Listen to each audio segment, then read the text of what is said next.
Bugün trigonometrik tənliklər bölməsi səhifə 82-də yerləşən 130 nömrəli sualın həllinə baxacağıq. Deməli, şərtdə deyir ki, x arqumenti 3pi bölü 2 və 2pi aralığında. Yəni, bilirsiniz ki, 3pi bölü 2 270 dərəcə, 2pi də 360 dərəcə. Yəni, 4-cü rübdə yerləşir. Və yaxşı bilirsiniz ki, 4-cü rübdə tangens mənfi qiymət alır. Tangens x üstəgəl 1 bölü tangens x bərabərdir a kvadrat çıx 51 bərabərliyini ödəməyən a-nın ən kiçik müsbət tam qiymətini soruşur. Bunu necə tapacaq?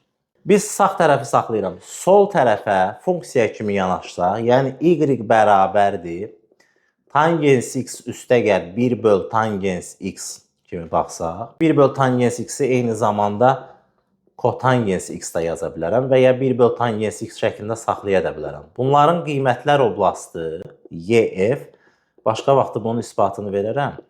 Mənfi sonsuzluqdan mənfi 2-yə birləşir 2-dən müsbət sonsuzluğa. Yəni, normalda bunun qiymətli oblasti budur. Amma arqument 4-cü rübdə yerləşdiyi üçün 4-cü rübdə bu yalnız mənfi qiymətlər alır. Yəni, bu funksiya, bu arqumentə əsasən müsbəti ala bilməz. 2 müsbət sonsuzluğunu sildik. Yalnız mənfi sonsuzluqdan mənfi 2-yə qədər olan qiymətlər alır. Yəni, bu ödəyən aralıqdır.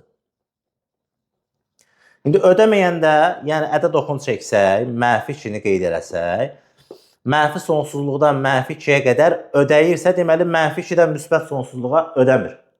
Yəni, sağ tərəf, yəni a kvadrat çıx 51, mənfi 2-dən böyük olsa, bu ödəməyənləri tapmış olacaq biz.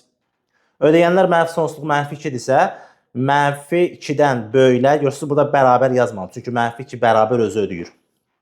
Bu tənliyi həll eləsək, əslində biz ödəməyən qiymətləri, a-nın ödəməyən qiymətlərini tapmış oluruq. 51 üstəgəl 2 böyükdür 0. Buradan a kvadrat çıx 49 böyükdür 0. A çıx 7, a plus 7 böyükdür 0. İntervallar üsulu ilə həll eləsək, mənfi 7, müsbət 7. Buradan müsbət alır, mənfi alır, müsbət alır. Yəni, mənfi sonsuzluqdan mənfi 7-yə qədər, 7-dən müsbət sonsuzluğa qədər. Düzdürmü? Burada a-nın ala biləcəyi ən kiçik müsbət ədəd bu aralıqdadır da, 7 müsbət sonsuzluqda. O da ən kiçik 8-dir, çünki 7 daxil deyil. İndi burada deməyinə, müəllim, burada ödəyən müsbətdir, amma ödəməyəni götürməliyəm. Mən onsuz da bu şərti götürməklə ödəməyənləri nəzərə almışdım. Yəni, ödəməyənlərin həllində a-nın ala biləcəyi ən kiçik müsbət ədəd 8-dir.